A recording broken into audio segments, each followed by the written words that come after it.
Hello दोस्तों, स्वागत है आपका हमारे इस वीडियो में। और इस वीडियो में मैं आपको बताने जा रहा हूँ साइकोलॉजी ऑफ मनी बुक की समरी। और इस बुक के बारे में आपको कई चीज़ें जो हैं ऐसी पता चलेंगी जो आपके जीवन में काफ़ी प्रभाव आपके छोड़ सकती है।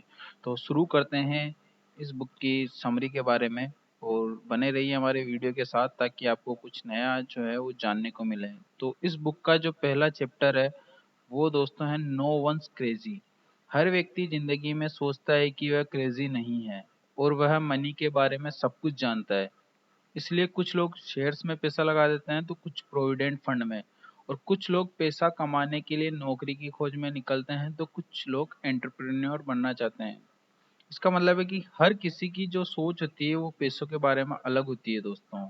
हर इंसान अलग अलग तरीके से पैसा कमाना चाहता है, लेकिन हर कोई खुद को समझदार भी मानता है कि वह पैसे के बारे में सब कुछ जानता है। इसलिए लेखक ने कहा है कि हमेशा अपनी लिमिट्स को समझें, क्योंकि कोई भी व्यक्ति सब कुछ नहीं जानता। इसलिए अपनी लिमिट्स को समझें और उन लोगों को देखें कि जिंदगी में गरीब होने के बावजूद उन्होंने पैसे कमाए हैं और आखिर उन्होंने ऐसा क्या किया और उन्हें किस चीज से प्रेरणा मिली उसके बारे में आप जानें। तो ये इस बुक का पहला चैप्टर है। दूसरा चैप्टर है दोस्तों लक और रिस्क। तो इस बात से इनकार नहीं किया जा सकता है कि कुछ लोग पैसों के मामले में लकी होते हैं। जैसे कुछ लोग अगर अमीर घरों में पैदा होते हैं, जैसे बिल गेट्स के घर में पैदा होते हैं, तो अपने आप ही अमीर होते हैं। तो सोचते भी हैं कुछ लोग कि आकाश में अमीर घर में पैदा होता या मेरे माता पिता अमीर होते, लेकिन ये चीज सबके साथ नहीं हो सकती दोस्तों, वो कुछ के साथ ही होती है। तो इस तरह हम लक के साथ, बुरी बात ये है कि इसे कंट्रोल नहीं कर सकते कोई भी।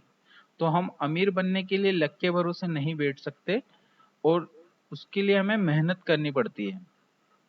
और इसका दूसरा तरीका होता है रिस्क लेने का। बहुत से लोग कंफर्ट जोन में रहते हैं, 9 से 5 वाली जॉब में पिसते रहते हैं। उन्हें लगता है कि यही एक तरीका है पैसे कमाने का और कोई दूसरा रास्ता नहीं है।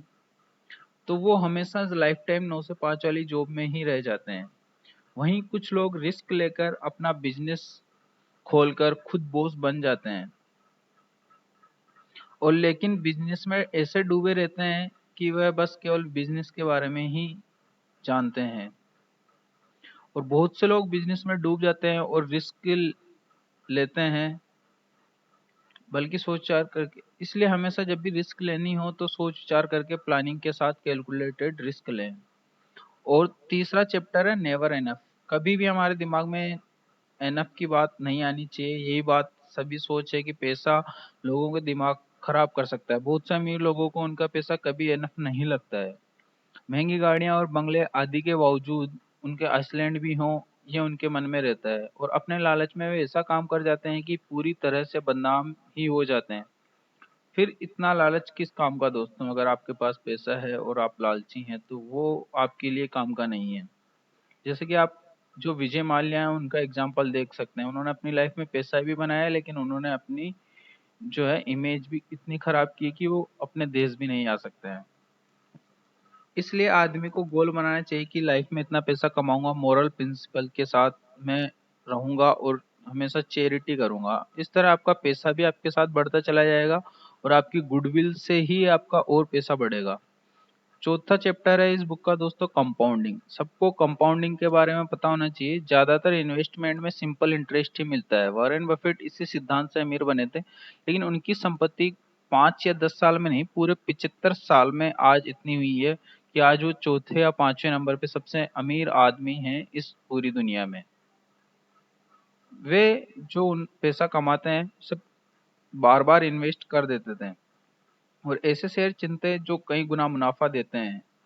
और उन्होंने कंपाउंड इंटरेस्ट वाली इन्वेस्टमेंट में ही अपना पैसा लगाया था।